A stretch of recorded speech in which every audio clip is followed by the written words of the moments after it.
अस्सलामुअलैकुम friends, welcome back to my channel NB cooks homemade recipe. நான் இன்றைக்கி உங்கள் கூட ஷேர் பண்ண போகிற ஒரு டிலேஷியஸான ரெசிபி, பார்த்த உடனே டெம்ட் ஆகிற மாதிரி ஒரு ரெசிபி. ரொம்ப பார்த்த உடனே அப்படியே லுக்கு சூப்பராக இருக்கும், சாப்பிட தோணும் அந்த மாதிரி ஒரு ரெசிபி. எப்போவுமே சேம் ரெசிபி செஞ்சு போர் அடிச்சதுன்னா நீங்கள் கண்டிப்பாக இந்த மாதிரி ட்ரை பண்ணி பார்த்தீங்கன்னா உங்களுக்கு கண்டிப்பாக பிடிக்கும். ஹைதராபாதி சிக்கன் கோர்மா ரொம்ப சூப்பராக இருக்கும், சாப்பிட்றதுக்கு செம்ம டேஸ்டியாக இருக்கும், பார்க்குறதுக்கு ரிச்சாக லுக்காக இருக்கும். அப்படியே ரெஸ்டாரண்ட் ஹோட்டலில் சாப்பிட்டா எப்படி இருக்கும் அதே மாதிரி டேஸ்ட் உங்கள் வீட்டிலையே கிடச்சிடும். கொஞ்சம் வேலை தான் இருக்கும், நிறைய வேலையெல்லாம் இருக்காது இந்த ரெசிபிக்கு. ஆனால் நீங்கள் செஞ்சுட்டு நீங்கள் வீட்டில் இருக்கிறவங்களுக்கு அப்படியே அசைத்திடலாம். அப்புறம் உங்கள் வீட்டில் கெஸ்ட்டு வர்றப்போ நீங்கள் செஞ்சுட்டு அவங்களுக்கு அசைத்திடலாம். வாங்க ஸ்டார்ட் பண்ணிடலாம் ரெசிபி. நான் ஃபஸ்ட்டு ஒரு கடாய் வச்சுட்டு சூடாகிடுச்சுன்னா ஆயில் ஊற்றிட்டேன். உங்களுக்கு நீங்கள் என்ன பாத்திரத்தில் செய்கிறீங்க அந்த பாத்திரத்தில் ஆயில் ஊற்றிக்கோங்க. நான் ஒரு நான்ஸ்டிக் கடாய் தான் எடுத்துருக்கேன். நீங்கள் எது வேணும்னா செஞ்சுக்கலாம், எதில் வேணும்னா செஞ்சுக்கலாம். எடுத்துகிட்டு நான் ஒரு அரை டம்ளர் மட்டும் ஆயில் ஊற்றிட்டு சூடாகிடுச்சு. வெங்காயம் நான் 2 பெரிய வெங்காயம் கட் பண்ணி பொடியாக கட் பண்ணி போட்டுட்டு அதை நல்லா ப்ரௌன் பண்ணணும். லைட்டாக ப்ரௌன் பண்ணக்கூடாது, பேசிக்கலி பெருசாக தான் பண்ணணும். பண்ணிவிட்டு அதை இறக்கி வச்சிடலாம்.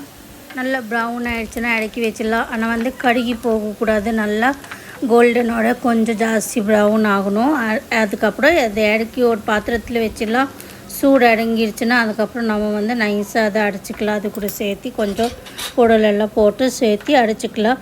இப்போ நான் இதை இறக்கி வச்சுட்டேன். அதே ஆயில் உங்களுக்கு போதும், அதனால் நீங்கள் ஜாஸ்தி முதல்ல நம்ம ஆயில் போட்டிருக்கோம்ல, அதனால் இதே ஆயில் போதும்.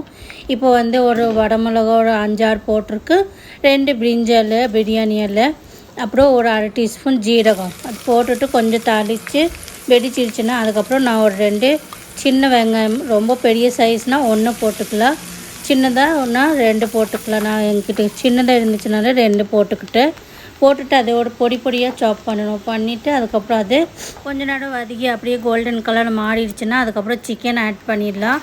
நான் இங்கே 600 சிக்கன் எடுத்துருக்கேன். நீங்கள் உங்களுக்காக எவ்வளோ வேணும் நீங்கள் எடுத்துக்கோங்க. நீங்கள் எவ்வளோ பேருக்கு செய்கிறீங்க அவ்வளோ சிக்கன் ஆட் பண்ணிக்கோங்க. நான் இங்கே ஒரு 4 பேருக்காக செஞ்சுருக்கேன்.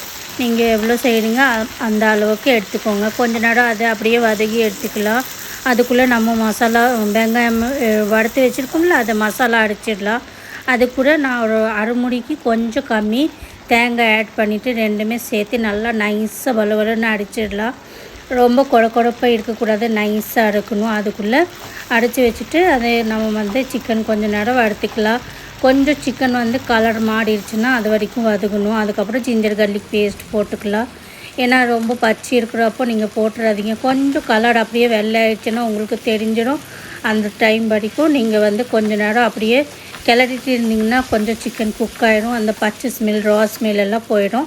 இப்போ பாருங்கள், நான் ஜிஞ்சர் கார்லிக் கூட ஆட் பண்ணிவிட்டு கொஞ்சம் நேரம் வதக்கி எடுத்துட்டேன். இப்போ நான் கொஞ்சம் அது ஜிஞ்சர் கார்லிக் குக் ஆகிடுச்சுன்னா அதுக்கப்புறம் மசாலா எல்லாம் ஆட் பண்ணிக்கலாம். மசாலாலாம் ட்ரை மசாலாலாம் என்ன வேணும்னா ஃபஸ்ட்டு பேசிக் மசாலா ஆட் பண்ணிக்கலாம். மஞ்சள் தூள், மிளகாத்தூள், ஜீராத்தூள், மல்லித்தூள், உப்பு எல்லாமே அரை டீஸ்பூன் சேர்த்துக்கிட்டேன். மஞ்சள் தூள் மட்டும் கொஞ்சம் அரை டீஸ்பூனுக்கு கம்மி இருக்குது. போட்டுட்டு இதே கொஞ்சம் நேரம் வதக்கி எடுத்துக்கலாம். இந்த டைமில் உங்களுக்கு மசாலா எரியாமல் இருக்கிறதுக்கு கொஞ்சம் தண்ணி ஆட் பண்ணிக்கோங்க. ஆட் பண்ணிட்டிங்கன்னா உங்களுக்கு மசாலா நல்லா எரிஞ்சு போகாமல் நல்லா குக் ஆகிட்டே வரும். கொஞ்சம் நேரத்தில் பாருங்கள், நல்லா குக் ஆகிடுச்சு. மசாலா பச்சை ஸ்மெல் போயிடுச்சு, ஒரு மசாலாவோட ரா ஸ்மெல் போயிடுச்சு. பார்க்குறதுக்கு சூப்பராக லுக்காக இருக்குது. இப்போவே சாப்பிட தோணும். ஆனால் இப்போ பச்சையாக இருக்குது, இன்னும் குக் ஆகலை. நம்மளுக்கு இப்போ 30% 40% தான் குக் ஆகிடுச்சு சிக்கன். இப்போ மசாலா கொஞ்சம் குக் ஆகிடுச்சு. தக்காளி சேர்த்திக்கலாம், தக்காளி ஆட் பண்ணிக்கலாம். நான் ஒரு சாப்பாட்டில் 2 தக்காளி எடுத்துகிட்டு நல்லா சாப் பண்ணிவிட்டு அதை ஆட் பண்ணிவிட்டேன். நீங்கள் வேணுன்னா சின்னதாக பொடியாக கட் பண்ணிக்கலாம், இல்லைன்னா மிக்சியில் அரைச்சிக்கலாம். போட்டுட்டு நல்லா கொஞ்சம் நேரம் மூடி வச்சு குக் பண்ணிடணும். சிக்கன் குக் ஆகணும்ல. நீங்கள் என்னோடய சேனல் புதுசு பார்த்துட்டு இருந்தீங்கன்னா கண்டிப்பாக சப்ஸ்கிரைப் பண்ணி எடுத்துக்கோங்க. சப்ஸ்கிரைப் பண்ணிங்கன்னா பெல் ஐக்கன் ஆல்ல அமுத்திக்கோங்க. ஆல்ல அமுத்தினீங்கன்னா நான் புதுசு ரெசிபி போடுறப்போ உங்கள்கிட்ட சேர்ந்துடும். ஃபஸ்ட்டு சப்ஸ்கிரைப் பண்ணிட்டிங்கன்னா உங்களுக்கு ரொம்ப தேங்க்ஸ். இப்போ நீங்கள் உங்களுக்கு பார்த்து பிடிச்சதுன்னா நீங்கள் உங்கள் ஃப்ரெண்ட்ஸ் கூட ஃபேமிலி கூட ஷேர் பண்ணிக்கோங்க.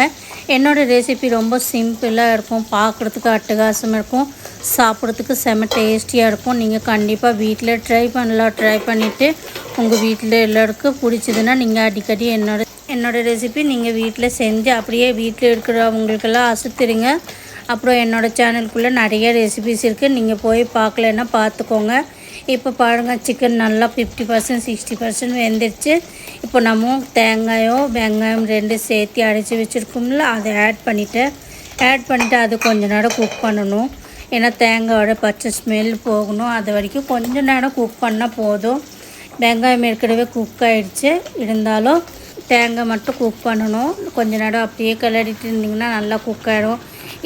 பேசிக்கலி இது ஜாஸ்தி நேரம் வதங்கணும், அப்போ தான் உங்களுக்கு இந்த குக்கிங் ப்ராசஸ் சரியாக இருக்கும். ஹைதராபாத்தில் இந்த ரெசிபி ரொம்ப ஃபேமஸானது, வீட்டில் எல்லாம் செய்வாங்க, ஃபங்க்ஷன் வீட்டில் எல்லாம் செய்வாங்க. அப்புறம் நார்மல் கெஸ்ட்டு வந்தால் இதெல்லாம் செய்வாங்க.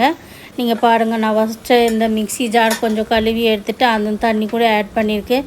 இப்போ கலர் டோட்டலாக மாறிடுச்சு பாருங்கள், சேஞ்ச் ஆகிடுச்சு. இருந்தாலும் மறுபடியும் லாஸ்ட் லுக்கில் நீங்கள் பார்த்தீங்கன்னா அட்டகாசமாக இருக்கும். இப்போ கொஞ்சம் நேரத்தில் நான் மிக்ஸ் பண்ணிவிட்டு தண்ணி ஊற்றிட்டேன். உங்களுக்கு தேவையான அளவுக்கு நீங்கள் தண்ணி ஊற்றிக்கோங்க. உங்களுக்கு எவ்வளோ தண்ணி ஆட் பண்ணணும் அந்த மாதிரி தண்ணி போட்டுட்டு அதுக்கப்புறம் நம்ம கசூரி மேத்தி கரம் மசாலா ஆட் பண்ணியாச்சு. ஆட் பண்ணிவிட்டு நான் கொஞ்சம் கருவேப்பிலை மட்டும் மேலே போட்டிங்கன்னா வேறு ஃப்ளேவர் ஆட் ஆகும், ரொம்ப சூப்பராக இருக்கும், செம்ம டேஸ்டியாக இருக்கும். நான் 1/2 டீஸ்பூன் கரம் மசாலா போட்டிருக்கேன், 1 டீஸ்பூன் கசூரி மேத்தி ஆட் பண்ணியிருக்கேன். போட்டுட்டு கொஞ்ச நேரம் அப்படியே ஹை ஃப்ளேமில் குக் பண்ணேன்.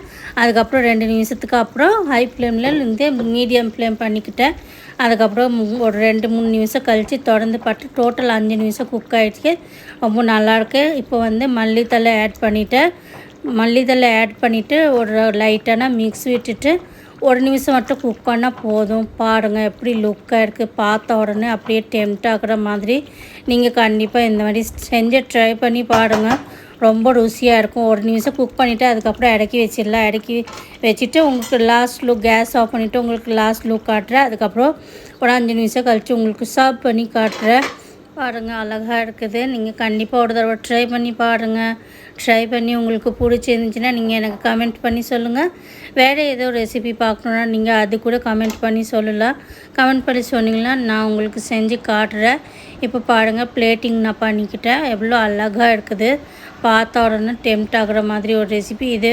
இந்த ரெசிபி நீங்கள் ஒயிட் ரைஸ் கூட, ஜீரா ரைஸ் கூட, நெய் ரைஸ் கூட, வெஜ் புலாவ் கூட சாப்பிட்லாம், தோசை, அப்புறம் பார்த்திங்கன்னா பரோட்டா, நான், பூரி எல்லாம் கூட சாப்பிட்டா அவ்வளோ சேர்ந்துட்டு வரும், நல்லா டேஸ்ட் அட்டகாசமாக இருக்கும். நீங்கள் கண்டிப்பாக செஞ்சு பார்க்கலாம். வெறும் வேணும்னா சப்பாத்தி கூட சாப்பிட்லாம். நாங்கள் சப்பாத்தி கூட வெறும் புலாவ் கூட தான், வெஜ் புலாவ் கூட சாப்பிட்டா அவ்வளோ ருசியாக இருந்துச்சு, சூப்பராக இருந்துச்சு. எங்கள் வீட்டில் எல்லாருக்கும் ரொம்ப ரொம்ப பிடிக்கும் இந்த ரெசிபி. கண்டிப்பாக அடிக்கடி நான் செஞ்சுட்டே இருப்பேன். என் பையனுக்கு பொண்ணுக்கும் ரொம்ப பிடிச்சிது, அதனால் அவங்களுக்காக செஞ்சுட்டு இருப்பேன். நீங்கள் கண்டிப்பாக ட்ரை பண்ணலாம். ட்ரை பண்ணி உங்களுக்கு கண்டிப்பாக பிடிக்கும்.